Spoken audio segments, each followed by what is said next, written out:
ચાલો આજે શ્રીમદ્ ભાગવતમમાંથી એક બહુત ही ગહન કથાને સમજીએ। આ એક એવી કથા છે જે આપણને એક મોટા બ્રહ્માંડીય નાટક વિશે જણાવે છે। તો ચાલો આ પ્રાચીન ભારતીય રૂપક કથામાં ઊંડા ઉતરીએ અને જોઈએ કે એમાં કયા રહસ્ય છુપાયેલા છે। તો આ કથાની શરૂઆત છે ને એકદમ રહસ્યમય અને દુઃખભર્યા સવાલથી થાય છે અને આ સવાલ જ આખી વાર્તાના સંઘર્ષનો પાયો નાખે છે। પણ સવાલ એ છે કે આ પૂછી કોણ રહ્યું છે અને કોને પૂછી રહ્યું છે? ચાલો આપણે સાથે મળીને આ રહસ્ય ઉકેલીએ। એ સવાલનો જવાબ શોધવા માટે આપણે સૌથી પહેલા આ કથાના નાયકને મળવું પડશે। એક મહાન રાજા અને એમના સુવર્ણ શાસનકાળ વિશે જાણવું પડશે। આ છે રાજા પરીક્ષિત। એ માત્ર એક શક્તિશાળી શાસક જ નથી પણ એક મહાભાગવત પણ છે।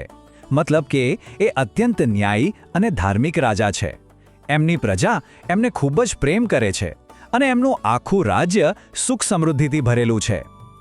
રાજા પરીક્ષિતના શાસનની વાત કરીએ તો એ સ્થિરતા અને સમૃદ્ધિનું પ્રતીક હતું। એમણે રાજકુમારી એરાવતી સાથે લગ્ન કર્યા, એમને જન્મેજય સહિત 4 પુત્રો થયા અને એમણે ગંગા નદીના કિનારે 3 મહાન અશ્વમેધ યજ્ઞો કર્યા હતા। આ બધું જ બતાવે છે કે એમનું શાસન કેટલું સ્થિર, સમૃદ્ધ અને આધ્યાત્મિક રીતે મજબૂત હતું। પણ આ સુવર્ણ યુગની શાંતિ પર હવે એક કાળો પડછાયો પડવાનો હતો અને બસ અહીંથી જ વાર્તામાં એક મોટો વળાંક આવે છે અને એક નવા સંઘર્ષની શરૂઆત થાય છે। બન્યું એવું કે એક દિવસ રાજા પરીક્ષિત પોતાની રાજધાનીમાંથી શાસન ચલાવી રહ્યા હતા અને એમને એક બહુ જ ચિંતાજનક સમાચાર મળ્યા। સમાચાર એ હતા કે એમના રાજ્યમાં કલી નામનો એક અંધકારમય પ્રભાવ ઘૂસી ચૂક્યો છે। આ સાંભળતાની સાથે જ એક મોટા ખતરાની લાગણી ઊભી થાય છે। હવે સવાલ એ થાય કે આ કલી છે શું? જુઓ, કલી કોઈ સામાન્ય વ્યક્તિ નથી। એ તો ઝઘડા, દંભ અને આધ્યાત્મિક અંધકારનો જે યુગ છે ને એનું જીવંત સ્વરૂપ છે। સમજો કે એક આખા ભ્રષ્ટ યુગનું પ્રતીક। અને બસ આ જ શક્તિનો નાશ કરવા, એને જીતવા માટે રાજા પરીક્ષિત નીકળી પડ્યા છે। જેવી આ ખતરાની જાણ થઈ, રાજાએ એક ક્ષણનો પણ વિલંબ ન કર્યો। તરત જ પોતાનું ધનુષ્ય અને બાણ લીધું, રથ પર સવાર થયા અને આ દુષ્ટતાનો સામનો કરવા માટે વિશ્વ પ્રવાસે નીકળી પડ્યા। આ જ તો એક સાચા નાયકની નિશાની છે, પોતાના રાજ્યની રક્ષા માટે તરત જ પગલાં લેવા। રાજાનો આ પ્રવાસ એમને એક એવા દ્રશ્ય પાસે લઈ જાય છે જે ખરેખર આઘાતજનક અને રહસ્યથી ભરેલું છે અને આ દ્રશ્ય જ આખી વાર્તાને વધુ ઊંડાણ આપે છે। તો પોતાના પ્રવાસ દરમિયાન રાજાની નજર એક ભયાનક દ્રશ્ય પર પડે છે। એ શું જુએ છે કે રાજાના કપડાં પહેરેલો એક માણસ એક ગાય અને એક બળદને બહુ જ નિર્દયતાથી મારી રહ્યો છે। આ એક એવી હિંસક છબી છે જે આખી કથાના રહસ્યના કેન્દ્રમાં છે। ચાલો આ દ્રશ્યને થોડું ધ્યાનથી સમજીએ। જે હુમલો કરી રહ્યો છે એણે ભલે રાજાના કપડાં પહેર્યા હોય પણ એ ખરેખર એક શૂદ્ર છે। પેલો બળદ એ બિચારો ફક્ત એક પગ પર ઊભો છે અને ગાય એ એવી રીતે રડી રહી છે જાણે કોઈ માએ પોતાનું બાળક ખોઈ દીધું હોય। આ દરેક વાતનું એક પ્રતિકાત્મક મહત્વ છે જે રહસ્યને વધુ ગૂંચવે છે। અને હવે અહીંથી આખી ઘટના બદલાઈ જાય છે। આ કોઈ સામાન્ય ગુનો નથી રહેતો પણ એક બ્રહ્માંડીય સંવાદ બની જાય છે। જ્યારે પીડિતોની સાચી ઓળખ સામે આવે છે ત્યારે વાર્તા એક નવા જ સ્તર પર પહોંચી જાય છે અને અહીં જ વાર્તાનો સૌથી મોટો ખુલાસો થાય છે। આ પીડિતો કોઈ સામાન્ય પ્રાણીઓ નથી। પેલો બળદ એ બીજું કોઈ નહીં પણ સ્વયં ધર્મ છે અને પેલી ગાય એ છે ધરણી એટલે કે આપણી પૃથ્વી માતા। તો આ સંવાદ ખરેખર તો દુનિયાના મૂળભૂત સિદ્ધાંતો વચ્ચે થઈ રહ્યો છે। આ સંવાદમાં ધર્મ પૃથ્વીને પૂછે છે, તારા દુઃખનું કારણ શું છે? શું તું એટલે દુઃખી છે કારણ કે હવે તારા પર અયોગ્ય લોકો રાજ કરશે અને તારું શોષણ કરશે? કે પછી દેવતાઓને યજ્ઞનો ભાગ નથી મળી રહ્યો? અથવા તો શું સમાજમાં સ્ત્રીઓ અને બાળકો સુરક્ષિત નથી?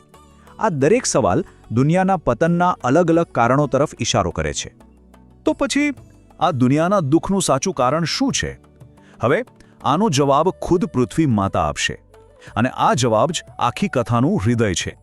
પૃથ્વી પોતાના શબ્દોમાં જવાબ આપે છે અને આખી દુર્ઘટનાનું મૂળ આ છે। એ કહે છે, હું આ દુનિયા માટે શોક કરું છું જે હવે ભગવાન શ્રીનિવાસ વગરની થઈ ગઈ છે અને જેના પર પાપી કલીની નજર પડી ગઈ છે। મતલબ કે દૈવી શક્તિના જવાથી જ દુષ્ટતામે આવવાનો મોકો મળ્યો છે.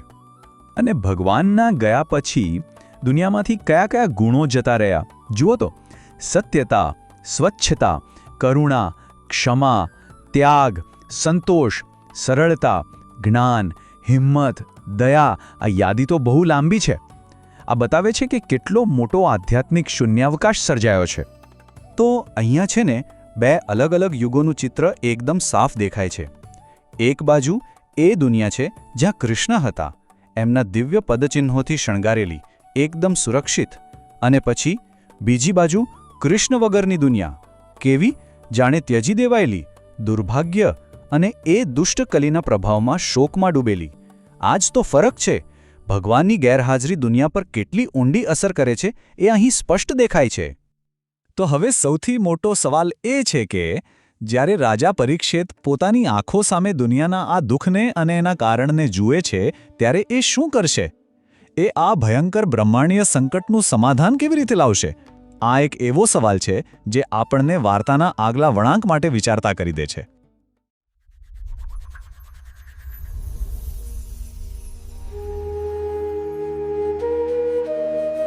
કલ્પના કરો કે એક રાજા જે પોતાના સામ્રાજ્યના શિખર પર છે, દિગ્વિજય માટે નીકળે છે. બધું જ પરફેક્ટ છે, ધર્મનું શાસન છે, પ્રજા સુખી છે, અને અચાનક એને એક એવું દ્રશ્ય દેખાય છે જે બધું જ બદલી નાખે છે. બરાબર. રાજવી પોશાકમાં એક માણસ, એક ગાય અને એક બળદને લાકડીથી મતલબ કે નિર્દયતાથી ફટકારી રહ્યો છે. અને આ કોઈ સામાન્ય ગુનો નથી. ના, બિલકુલ નહીં. આ તો એક યુગના અંત અને બીજાની શરૂઆતનો સંકેત છે. બરાબર.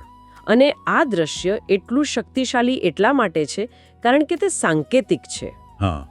ગાય એ પૃથ્વીનું પ્રતીક છે અને પેલો એક પગે ઊભેલો બળદ એ ખુદ ધર્મ છે. અને તેમને મારનાર વ્યક્તિ જેને રાજાનો વેશ ધારણ કર્યો છે એ કલિયુગનું મૂર્ત સ્વરૂપ છે. એકદમ. તો આજે આપણે શ્રીમદ ભાગવતના પહેલા સ્કંધના 16મા અધ્યાયમાં થોડા ઊંડા ઉતરીએ. ચાલો.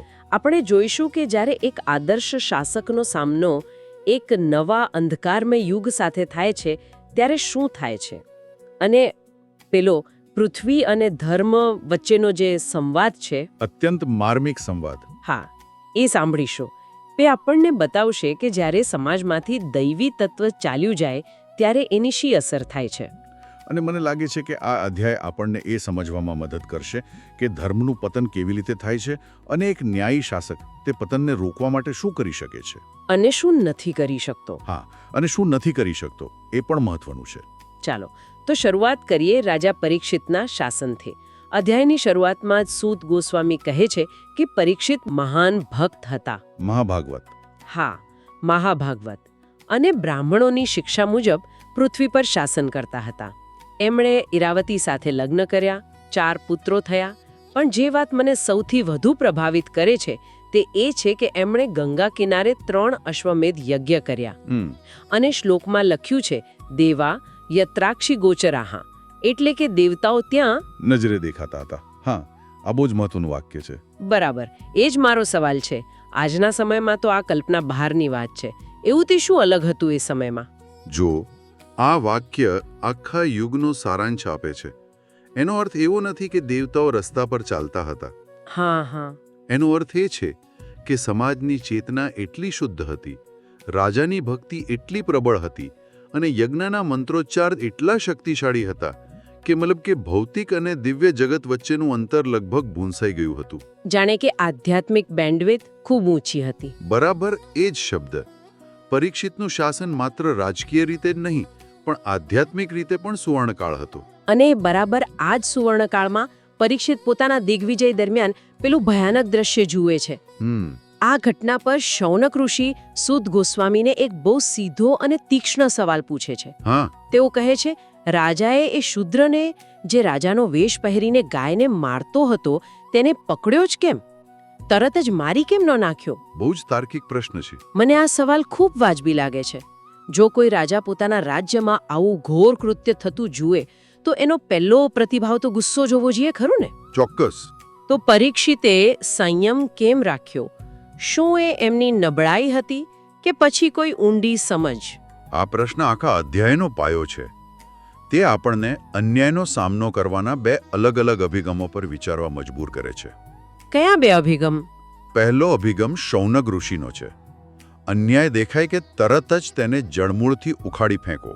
એટલે કે ઝીરો ટોલરન્સ. હા, બિલકુલ. અને બીજો અભિગમ પરીક્ષિતનો છે, જે આપણે આગળ જોઈશું. તે અન્યાયના મૂળને સમજવાનો પ્રયાસ કરે છે અને પછી તેને નિયંત્રિત કરવાનો નિર્ણય લે છે. નાશ કરવો વિરુદ્ધ નિયંત્રિત કરવો. બરોબર. આ નાશ કરવો વિરુદ્ધ નિયંત્રિત કરવું, એની વચ્ચેનો તફાવત છે. આ કોઈ નબળાઈ નથી.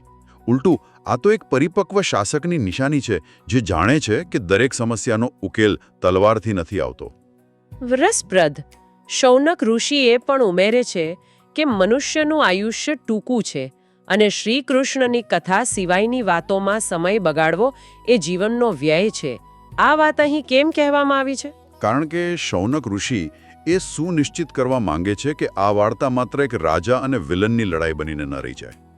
તેઓ સૂત ગોસ્વામીને યાદ અપાવે છે કે આ કથાનો દરેક અંશ મતલબ કે શ્રી કૃષ્ણ સાથે જોડાયેલો હોવો જોઈએ. કલીનો અત્યાચાર પણ શ્રી કૃષ્ણના અંતર્ધાન થવાનું પરિણામ છે અને પરીક્ષિતની પ્રતિક્રિયા પણ શ્રી કૃષ્ણ પ્રત્યેની એમની ભક્તિથી પ્રેરિત છે. એટલે કે કેન્દ્રબિંદુ હંમેશા ભગવાન જ રહેવા જોઈએ. એકદમ. ઓકે, તો હવે પરીક્ષિતની પ્રતિક્રિયા પર આવીએ.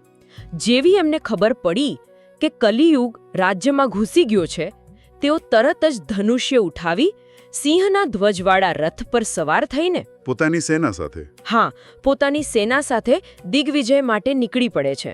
એમણે એક પછી એક દેશો જીતવાનું શરૂ કર્યું. ભદ્રાશ્વ, કેતુમાલ, ભારત, ઉત્તર કુરુ. જાણે આખી પૃથ્વી પર ફરીથી ધર્મનો ધ્વજ લહેરાવી રહ્યા હોય. બરાબર. અને અહીં એક ખૂબ જ મહત્વપૂર્ણ ઘટના બને છે. તેઓ જ્યાં પણ જતા ત્યાં લોકો એમના પૂર્વજો એટલે કે પાંડવો અને ભગવાન શ્રી કૃષ્ણના ગુણગાન ગાતા. હા, અને લોકો તેમને યાદ કરાવતા કે કેવી રીતે શ્રી કૃષ્ણે અશ્વત્થામાના બ્રહ્માસ્ત્રથી ગર્ભમાં એમની રક્ષા કરી હતી. અને આ સાંભળીને પરીક્ષિત ખૂબ ભાવુક થઈ જતા. લોકોને ભેટ સોગાદો આપતા. પણ આ માત્ર એક ભાવુક ક્ષણ કરતાં કંઈક વધુ લાગે છે, ખરું ને? બિલકુલ. આ ક્ષણ માત્ર ભાવુક નથી, પણ તે રાજાના સ્વધર્મને મજબૂત કરે છે. કેવી રીતે? તે માત્ર પ્રશંસા નથી સાંભળી રહ્યા, પણ પોતાના અસ્તિત્વનો હેતુ સમજી રહ્યા છે. જ્યારે તેઓ વારંવાર સાંભળે છે કે શ્રી કૃષ્ણે ગર્ભમાં એમની રક્ષા કરી, ત્યારે એમને સમજાય છે કે એમનું શાસન કોઈ રાજકીય સંયોગ નથી, પણ એક દેવી યોજનાનો ભાગ છે. હા, એમને એ અહેસાસ થાય છે કે મારું જીવન મારું નથી, તે એક ઉદ્દેશ્ય માટે બચાવવામાં આવ્યું છે. આ જ સમજ એમને કલીનો સામનો કરવાની નૈતિક શક્તિ અને અધિકાર આપે છે. અને આ વિચાર શ્લોક 16માં ચરમસીમાએ પહોંચે છે. પરીક્ષિત મનન કરે છે કે કેવી રીતે ભગવાન વિષ્ણુ એટલે કે શ્રી કૃષ્ણ પોતાના ભક્તો પાંડવો માટે શું શું નથી બન્યા. સારથી બન્યા, સેવક બન્યા, દૂત બન્યા, મિત્ર બન્યા. આ વિચાર જ કેટલો અદ્ભુત છે. આ ભક્તિનો પરાકાષ્ઠાનો સિદ્ધાંત છે. સામાન્ય રીતે ભક્ત ભગવાનની સેવા કરે છે, પણ અહીં ભગવાન પોતાના ભક્તોની સેવા કરે છે. વાહ!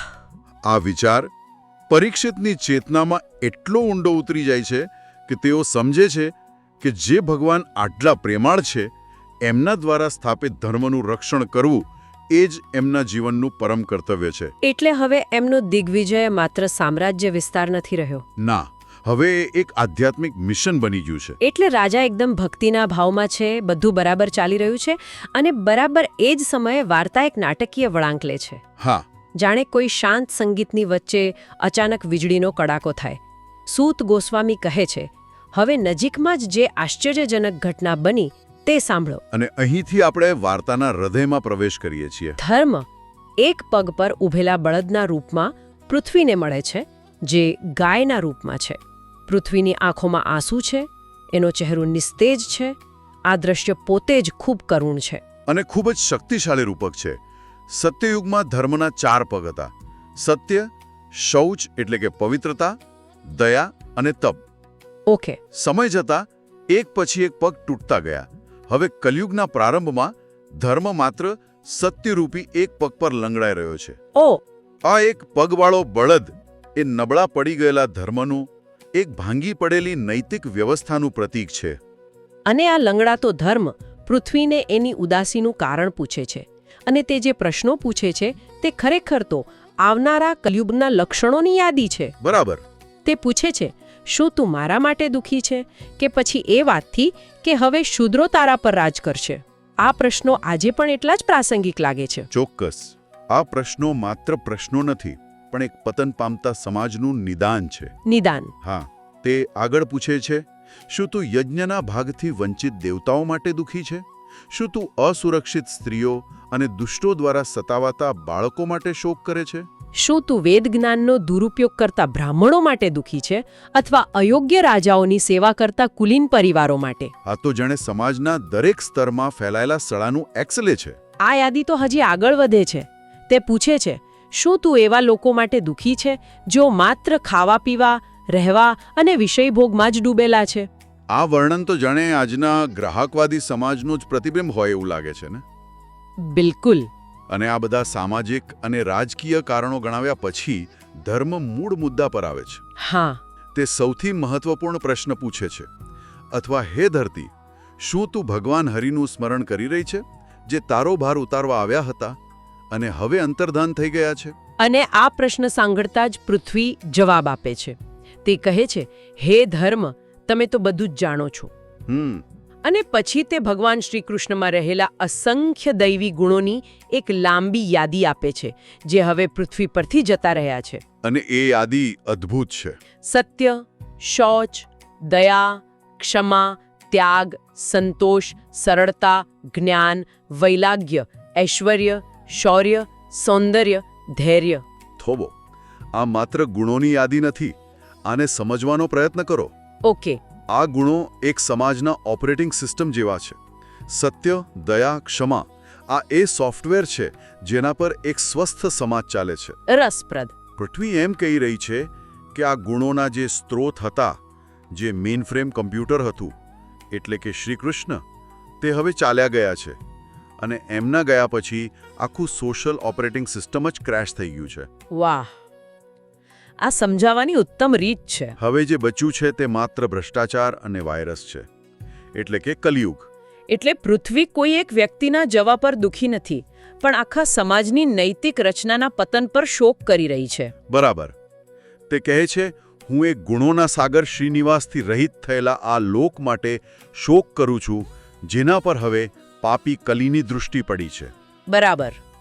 તે પોતાના માટે, ધર્મ માટે, દેવતાઓ, ઋષિઓ, સાધુઓ અને તમામ લોકો માટે શોક કરે છે, કારણ કે તે જાણે છે કે આ ઓપરેટિંગ સિસ્ટમ વિના કોઈ પણ વર્ગ કે આશ્રમ યોગ્ય રીતે કાર્ય નહીં કરી શકે. પૃથ્વી પોતાનું દુઃખ વ્યક્ત કરતા એક ખૂબ જ સુંદર વાત કહે છે. તે કહે છે કે જે લક્ષ્મીજીની કૃપા મેળવવા બ્રહ્મા જેવા દેવો પણ તપ કરે છે, તે લક્ષ્મીજી પોતાનું કમળવન છોડીને શ્રી કૃષ્ણના ચરણોની સેવા કરતા હતા. આ શું દર્શાવે છે? આ ભગવાનના નિરપેક્ષ ઐશ્વર્યને દર્શાવે છે. જે સમૃદ્ધિ એટલે કે લક્ષ્મી, જેની પાછળ આખું જગત દોડે છે, તે સમૃદ્ધિની દેવી પોતે ભગવાનની પાછળ છે. ઓકે. આનો અર્થ એ છે કે જ્યાં ભગવાન હોય છે ત્યાં સાચી સમૃદ્ધિ આપોઆપ આવે છે. અને જ્યારે ભગવાન ચાલ્યા જાય ત્યારે માત્ર ભૌતિક સંપત્તિ બચે છે, જે આત્મા વિનાની અને અશાંતિ આપનારી હોય છે. તે આગળ કહે છે, હું એમના ધ્વજ, વજ્ર, અંકુશ અને કમળના ચિહ્નોવાળા ચરણ કમળોથી સુશોભિત હતી, પણ અંતે તેઓ મને છોડીને ચાલ્યા ગયા. અને પછી તે અંતિમ હૃદયસ્પર્શી પ્રશ્ન પૂછે છે. હા, કાવાસે હેત વિરહમ પુરુષોત્તમસ્ય. એ પુરુષોત્તમનો વિરહ કોણ સહન કરી શકે? આ પ્રશ્ન આખા સંવાદનો સાર છે. પૃથ્વી કહે છે કે એમની પ્રેમભરી દૃષ્ટિ, મધુર સ્મિત અને મનોહર વાણીનો વિરહ અસહ્ય છે. એમની હાજરી માત્ર એક ભૌતિક ઉપસ્થિતિ ન હતી. એક ઉત્સવ હતો. હા, એક એવો ઉત્સવ હતો જે સમગ્ર પૃથ્વીને જીવંત રાખતો હતો. હવે જીવંતતા જતી રહી છે. અને જ્યારે પૃથ્વી અને ધર્મ વચ્ચે આ ગહન અને દુઃખભર્યો સંવાદ ચાલી રહ્યો હતો, ત્યારે જ રાજર્ષિ પરીક્ષિત ત્યાં પહોંચે છે. બરાબર જ સમયે. અને તે પણ પૂર્વ તરફ વહેતી સરસ્વતી નદીના કિનારે. અહીં વાર્તા એક નિર્ણાયક મોડ પર આવીને અટકે છે. પીડિત એટલે કે ધર્મ અને પૃથ્વી, અને રક્ષક એટલે કે પરીક્ષિત હવે એક જ સ્થળે એક જ સમયે હાજર છે. અને સરસ્વતી નદીનું સ્થાન પણ મહત્વનું છે. સરસ્વતી એ જ્ઞાન અને પવિત્રતાની દેવી છે. એટલે કે એક પવિત્ર ભૂમિ પર આ સંઘર્ષ થશે. હા, આ પવિત્ર ભૂમિ પર જ ધર્મ અને અધર્મનો સંઘર્ષ હવે પ્રત્યક્ષ થશે. આ અધ્યાય આગામી ઘટનાઓ માટે એકદમ પરફેક્ટ મંચ તૈયાર કરે છે. તો આજે આપણે એક આદર્શ રાજાના શાસનની ઝલક જોઈ, એક નવા અને અંધકારમય યુગના આગમનને અનુભવ્યું. અને ધર્મ તથા પૃથ્વી વચ્ચેનો હૃદયસ્પર્શી સંવાદ સાંભળ્યો. હા, આ અધ્યાયનો મુખ્ય સાર એ છે કે કલિયુગનો પ્રારંભ માત્ર સમયનું પરિવર્તન નથી, એ દૈવી ગુણો અને દૈવી ઉપસ્થિતિની ખોટ છે. પેલી ઓપરેટિંગ સિસ્ટમની ખોટ. બરાબર. પૃથ્વીએ જે ગુણો ગણાવ્યા તે એક દૈવી સંસ્કૃતિનું બંધારણ છે. જ્યારે એ દૈવી હાજરી દૂર થાય છે ત્યારે એ બંધારણ તૂટી પડે છે અને સમાજ પતન તરફ ધકેલાય છે. આખા વિશ્લેષણ પછી એક પ્રશ્ન મારા મનમાં ઘૂમી રહ્યો છે. કયો? આપણે જોયું કે ધર્મ એક પગ પર ઊભો હતો, એટલે કે એના 3 મુખ્ય ગુણ પવિત્રતા, દયા અને તપ તો પરીક્ષિતના આવતા પહેલા જ નષ્ટ થઈ ચૂક્યા હતા. હા, આ બહુ મહત્વનો મુદ્દો છે. તો અને આ જ વાત આપણને એક ખૂબ જ ગહન પ્રશ્ન તરફ દોરી જાય છે, જેના પર શ્રોતાજનો વિચાર કરી શકે છે. વિચારો કે એક બિલ્ડિંગના 4 પાયા છે: સત્ય, દયા, તપ અને પવિત્રતા. તેમાંથી 3 તૂટી ગયા છે. ઓકે. હવે એક રાજા, ભલે તે ગમે તેટલો સદાચારી હોય, તે આવે છે અને ચોથા પાયાને બચાવવા માટે લડે છે. તો સવાલ એ છે કે શું તે બિલ્ડિંગને બચાવી રહ્યો છે કે પછી તેના સંપૂર્ણ પતનને માત્ર થોડું મોડું કરી રહ્યો છે? વાહ. જ્યારે ધર્મનો પાયો જ હચમચી ગયો હોય ત્યારે ધર્મની રક્ષા કરવાનો ખરો અર્થ શું થાય? શું એક માનવ શાસક એ દૈવી ગુણોને ખરેખર પુનઃસ્થાપિત કરી શકે છે કે પછી તે ફક્ત છેલ્લા બચેલા અંશનું રક્ષણ કરી શકે છે? આ પ્રશ્નનો જવાબ કદાચ આખી કથાનો સાર છે.